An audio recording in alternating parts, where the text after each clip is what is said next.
E aí pessoal, aqui quem fala é André Cadori e esse é o About Money. E antes de começar o vídeo, quero pedir o seu like e também a sua inscrição aqui no nosso canal, caso você ainda não seja um inscrito.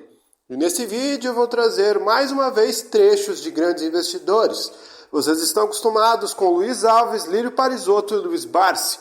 Mas nesse vídeo eu vou trazer um trecho de Guilherme Afonso Ferreira, um dos grandes investidores da Bolsa de Valores brasileira e que é pouco explorado, poucas pessoas falam sobre ele e a estratégia dele, que no meu ver é uma das melhores estratégias, uma das estratégias mais interessantes.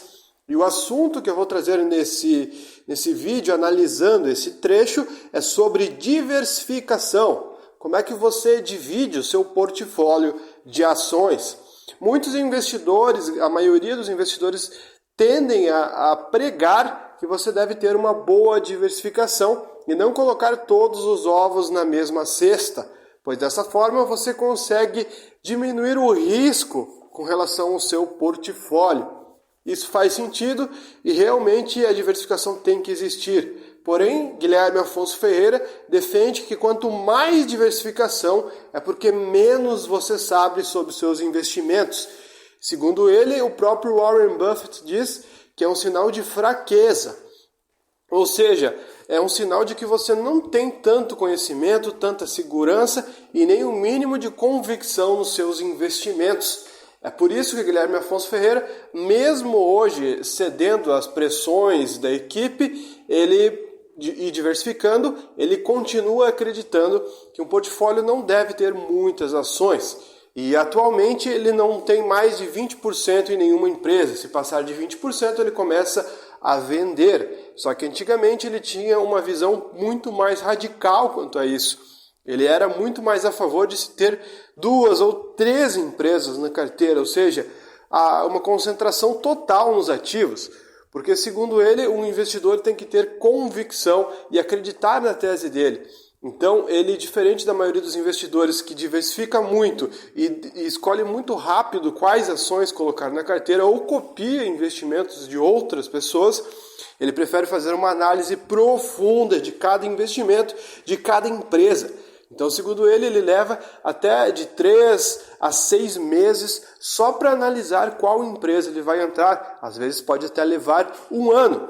E segundo ele teve posições que ele segurou mais de 15 anos, como o Maná, por exemplo, ou o próprio Itaú, na época que ele investiu, e na fase do Unibanco, onde ele investiu no momento onde o Brasil sofreu uma das piores crises da história dele. Ele se posicionou em um banco que foi, na verdade, a maior tacada dele. Ele se posicionou em Unibanco no momento em que todos os bancos estavam quebrando. Tamanha a convicção dele sobre o investimento e uma concentração gigantesca na empresa fizeram com que a empresa se multiplicasse em várias vezes. Teve um pouco de sorte também envolvida, mas um pouco de competência também da parte dele por ter analisado e escolhido e tido coragem para manter. Então, segundo ele, é muito mais uma questão de resiliência, de você se manter firme àquela ação, embora a volatilidade do mercado tente te espantar daquele investimento, do que de fato você diversificar. Para ele faz muito mais sentido ter entre 6 a 9 empresas. No caso, o portfólio dele atual tem 9 empresas. Entre 6 e 9 empresas é que você possa ter uma plena convicção e explicar de maneira simples e clara o porquê você está em cada empresa. Então você tem que saber explicar o motivo de você ter se posicionado em tal empresa.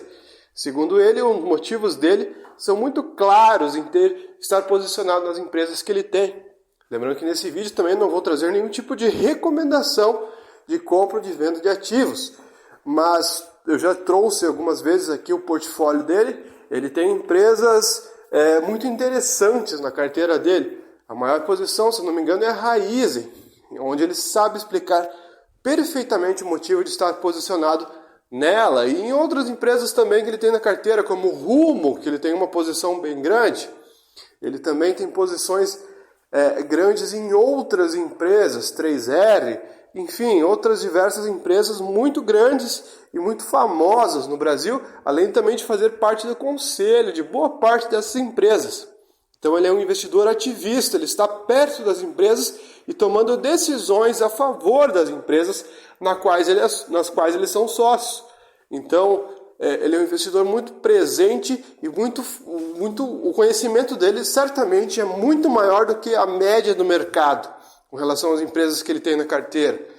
Então, segundo ele, por exemplo, a posição que ele tem na B3 é porque ele acredita que a Bolsa de Valores no Brasil é pequena perto do que ela pode ser no futuro. Então tem toda uma área gigantesca para ela explorar daqui para frente. Segundo ele, a gente vai ter uma base de investidores, pessoas físicas, muito maior e o Brasil tem um espaço gigantesco.